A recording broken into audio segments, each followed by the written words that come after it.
Kemenangan Prabowo Gibran tak lepas dari politik kekuasaan untuk mempengaruhi pemilih. Jokowi memanfaatkan kekuasaannya untuk mengerahkan aparat hukum dan penyelenggara negara demi kepentingan pemenangan pasangan itu. Sudah saya perkirakan ya, waktu itu juga memang Anies Baswedan itu antara 25-28% aja. Tapi kalau kemudian memang Ganjar Mahfud itu terlalu kecil, yang harusnya bisa sampai 30-an persen, ya pastinya satu putaran, dan ini kejadian kan. Dugaan kecurangan.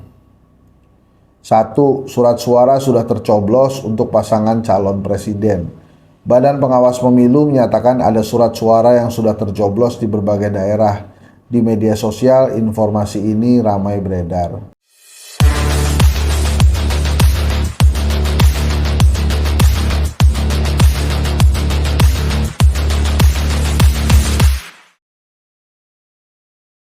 Assalamualaikum warahmatullahi wabarakatuh, teman-teman semua. Udah lama kita nggak baca-baca Tempo ya. Sekarang kita baca-baca Tempo lagi. Ini baca-baca Tempo pertama setelah pencoblosan, gitu ya, versi quick count, hitung cepat, termasuk hitung cepatnya kedai kopi. Prabowo Gibran unggul. Lagi hujan di depan, tapi kita baca-bacain ya. Ini Tempo judulnya Pak Gemoy ya. Saya nggak bilang ini Pak Prabowo lah, ini Pak Gemoy aja lah. Judulnya Noda Satu Putaran, Bansos dan Gemoy membuat Prabowo Subianto unggul signifikan dalam pemilihan presiden 2024. Tim Anies Baswedan dan Ganjar Pranowo mengupayakan pengajuan hak angket DPR soal kecurangan. Saya kalau nggak salah 3 minggu atau 1 bulan sebelum pencoblosan saya sudah menyarankan ke 01 dan 03 kalau memang kecurangannya masif banget, ya mundur aja dari pemilu gitu. Buat apa berjuang untuk demokrasi yang sebetulnya nggak ada. Ya memang ada pidana resikonya, cuma kalau untuk berjuang demi demokrasi yang lebih baik, ya mungkin waktu itu bisa dipertimbangkan. Tapi memang saya juga menyarankan pemakzulannya berjalan, kemudian Pak Kiai Ma'ruf menjadi presiden, hingga Kiai Ma'ruf bisa sambil mempersiapkan pemilu yang lebih jurdil. Waktu itu saya sempat sarankan begitu, tapi sekarang sih udah nggak bisa, udah terlambat ya, karena pemilunya udah jalan kan, sudah dicoblos, jadi nggak bisa lagi begitu. Nah ini saya bacakan ya, laporan utama, jor-joran demi satu putaran. Pasangan Prabowo Subianto Gibran reka buming raka untuk sementara memenangi pemilihan presiden dan wakil presiden 2024 dalam satu putaran. Kemenangan pasangan nomor 2 ini didesain jauh-jauh hari menggunakan alat negara. Mereka menang di basis-basis lawan. Kemenangan ini tak luput dari kecurangan pemilihan di mana-mana. Presiden Joko Widodo berperan memenangkan Prabowo Gibran. Nah, saya berkali-kali mengatakan memang kecurangan itu sulit sekali terjadi di hari pencoblosan gitu. Tadi skenario-nya hampir pasti itu dugaan-dugaan kecurangan itu di jauh-jauh hari sebelum hari pencoblosan 14 Februari 2024 kemarin. Nah, ini kita bacakan aja ya. Seperti biasa kita bacakan opini, mungkin juga kita bacakan ringkasan.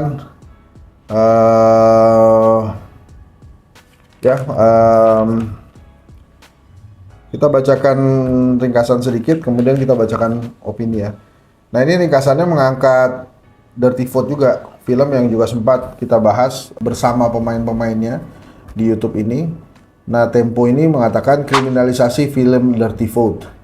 Dewan Pimpinan Pusat Forum Komunikasi Santri Indonesia atau FOKSI melaporkan pemeran film dokumenter Dirty Vote, yakni Bivitri Susanti, Ferry Amsari, dan Zainal Arifin Mokhtar, serta sutradara Dandi Laksono ke Kepolisian Daerah Metropolitan Jakarta Raya pada Selasa 13 Februari 2024. Ketua Umum FOKSI M. Nasir Sahib menganggap film Dirty Vote membuat kegaduhan pada masa tenang pemilihan umum 2024 serta menyudutkan salah satu pasangan calon presiden.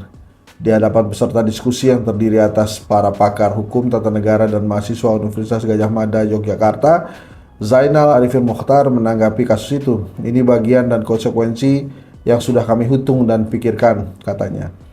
Saya cuma berharap teman-teman sejawat di sini ataupun dosen kunjungilah kalau kami ditahan nanti.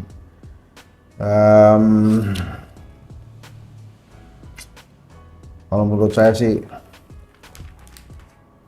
aneh kalau melaporkan, soalnya kalau ditonton Dirty Vote itu Mereka sebetulnya hanya menyajikan apa yang sudah kita tahu, jadi dirangkum aja, dijadiin film. Negara ini ya. Oke, opini. Ya, kekuasaan yang menentukan kemenangan Prabowo. Saya bacain ya, kita baca aja cup. Opini. Kekuasaan yang menentukan kemenangan Prabowo. Para despot yang ingin memanjak, ulang ya. Nggak boleh emosi nih baca begini nih. Saya ulang. Opini. Kekuasaan yang menentukan kemenangan Prabowo. Para despot yang ingin membajak demokrasi bisa belajar kepada Presiden Joko Widodo. Ia mendesain kecurangan secara terstruktur dan sistematis dalam pemilihan presiden 14 Februari 2024. Di tangannya pula, konstitusi ditekuk untuk melegitimasi kecurangan. Langkah-langkahnya bahkan didesain jauh sebelum tahapan pemilihan umum berlangsung. Hingga Sabtu siang 17 Februari 2024, Prabowo Subianto yang berpasangan dengan putra sulung Jokowi, Gibran Rakabuming Raka, unggul dalam penghitungan suara versi Komisi Pemilihan Umum. Pasangan nomor urut 2 ini memperoleh 57,48% suara, disusul Anies Baswedan Muhaimin Iskandar 24,61% dan Ganjar Pranowo Mahfud MD 17,91%. Meski penghitungan belum selesai, Prabowo Gibran hampir pasti akan memenangi kontestasi. Kemenangan Prabowo Gibran tak lepas dari politik kekuasaan untuk mempengaruhi pemilih. Jokowi memanfaatkan kekuasaannya untuk mengerahkan aparat hukum dan penyelenggara negara demi kepentingan pemenangan pasangan itu. Di Jawa Tengah, seorang wali kota meminta para camat dan lurah mengerahkan dukungan untuk pasangan Prabowo Gibran. Komisi Pemberantasan Korupsi sebelumnya telah memeriksa anak buahnya dengan tuduhan melakukan korupsi. Aparat juga menekan pejabat daerah agar memerintahkan kepala desa mengarahkan warganya memenangkan Prabowo Gibran. Warga yang memilih kandidat nomor urut 2 diberi amplop berisi uang. Kepala desa yang membangkang diancam dengan proses hukum dan kepala desa yang membangkang diancam dengan proses hukum atas dugaan korupsi dana desa. Ancang-ancang mengerahkan penyelenggara negara dilakukan sejak pemerintah melantik 20 pejabat gubernur serta 178 pejabat bupati dan wali kota secara bertahap pada akhir 2022 hingga November 2023. Seleksi penjabat kepala daerah itu tidak mempertimbangkan usulan Dewan Perwakilan Rakyat Daerah. Lewat pejabat kepala daerah, rezim Jokowi menginstruksikan kepala dinas membantu pemenangan Prabowo Gibran. Cawe-cawe penjabat daerah dan intimidasi aparat membuat perolehan suara Ganjar Pranowo Mahfud MD gembos di kandang Partai Demokrasi Indonesia Perjuangan. Apalagi Jokowi juga rajin membagikan bantuan sosial di daerah yang menjadi basis suara Partai Banteng. Pada saat yang sama PDIP terlambat memanaskan mesin partai yang kebanyakan lebih sibuk dengan usaha mendapatkan kursi badan legislatif. Apa yang terjadi di Indonesia sejalan dengan studi Dov H. Levin tahun 2016, ilmuwan politik asal Amerika Serikat yang menyebutkan bahwa paksaan dan pengaruh kekuasaan dapat berdampak pada hasil pemilu secara signifikan. Intimidasi yang berlangsung secara sistematis meningkatkan peluang terpilihnya calon yang didukung penguasa. Itu sebabnya sistem pemilu berisi seperangkat aturan yang menentukan siapa yang dapat menjadi kandidat dan bagaimana proses pemilu dilaksanakan.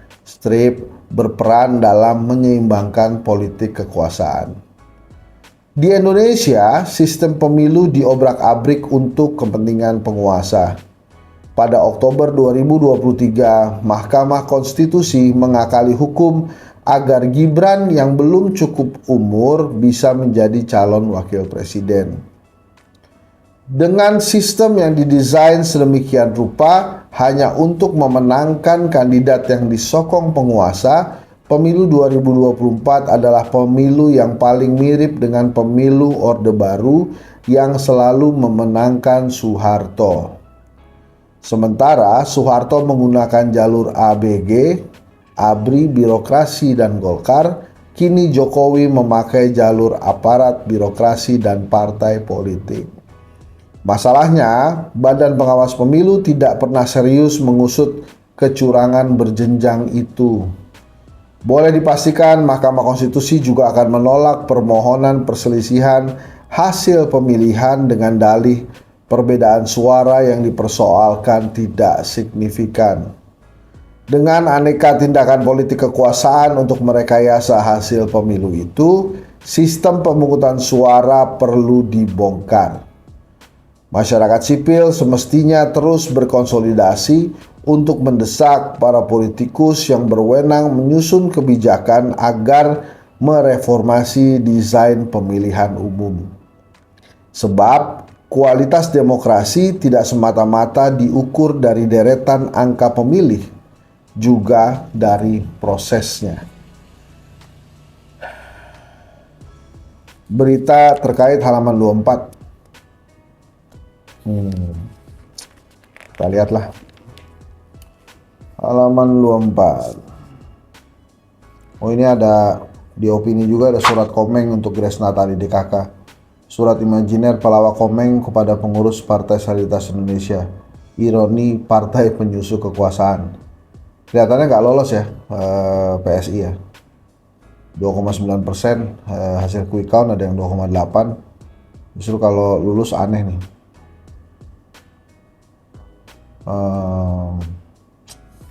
Oke. Laporan utama ya, saya bacain dikit deh. Nih. Boleh Cuk. Ada gambar Pak Prabowo, sketsa Pak Prabowo. Laporan utama, saya bacain dikit aja. Muslihat gelap satu putaran. Prabowo Gibran diperkirakan memenangi pemilihan presiden dalam satu putaran. Presiden Jokowi ikut menentukan kemenangan pasangan itu melalui program bantuan sosial dan kunjungan ke berbagai daerah. Para menteri dan pemimpin lembaga negara pun ikut membantu pemenangan Gibran, putra sulung Jokowi. Ambruknya perolehan suara Ganjar Mahfud, termasuk di lumbung suara PDI Perjuangan, ikut menutup pintu pemilihan 2 putaran. Udah saya perkirakan ya, waktu itu juga memang Anies Baswedan itu antara 25-28% aja. Tapi kalau kemudian memang Ganjar Mahfud itu terlalu kecil, yang harusnya bisa sampai 30-an%, ya pastinya satu putaran, dan ini kejadian kan. Ganjar Mahfud terlalu kecil, gitu ya. Nah, ini ada beberapa, saya bacakan komentarnya Mas Anies ya.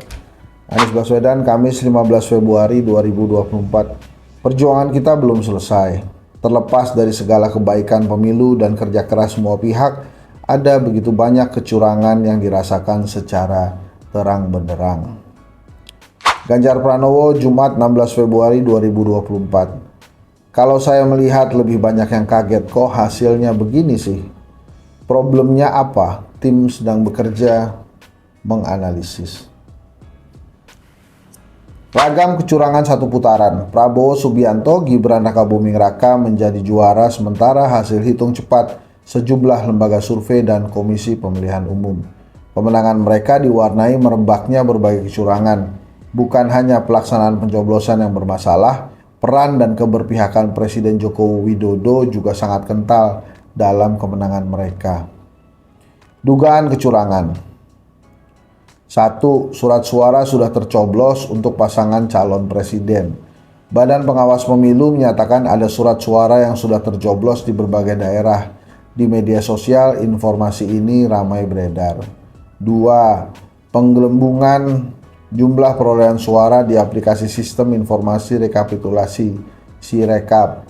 KPU mengakui adanya kesalahan konversi Sirekap pada hasil penghitungan suara sementara di 2.325 tempat pemungutan suara. Angka untuk Prabowo Gibran melonjak drastis.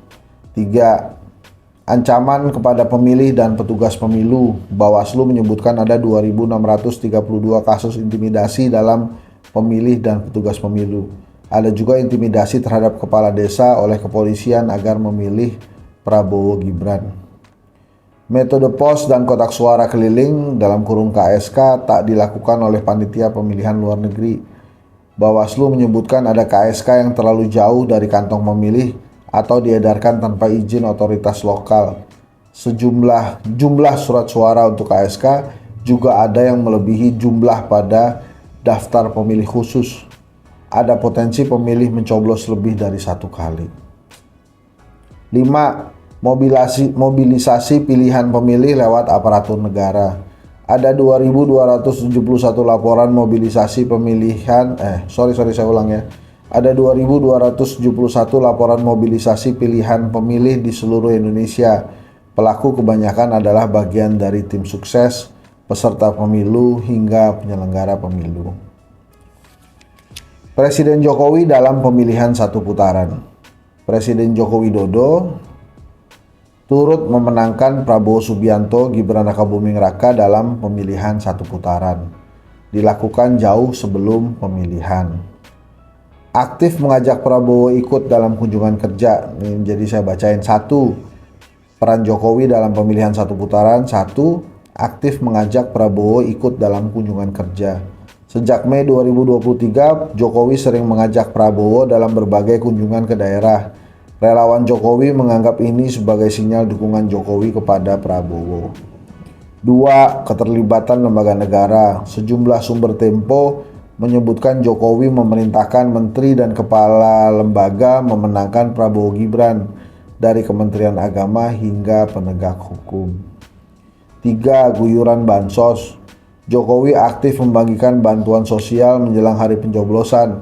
Ia juga aktif bersafari ke daerah-daerah khususnya Jawa Tengah. 4. Memberi pesan pada presiden 4. Memberi pesan bahwa presiden boleh ikut berkampanye. 3 pekan sebelum hari pencoblosan, Jokowi mengatakan presiden boleh ikut berkampanye asalkan tidak menggunakan fasilitas negara. Ya gitu ya, teman-teman semua. Memang dilema ya. Jadi ya gitu deh. Kita tunggu aja, tapi nanti sebetulnya yang menarik terjadi itu ya nanti pasca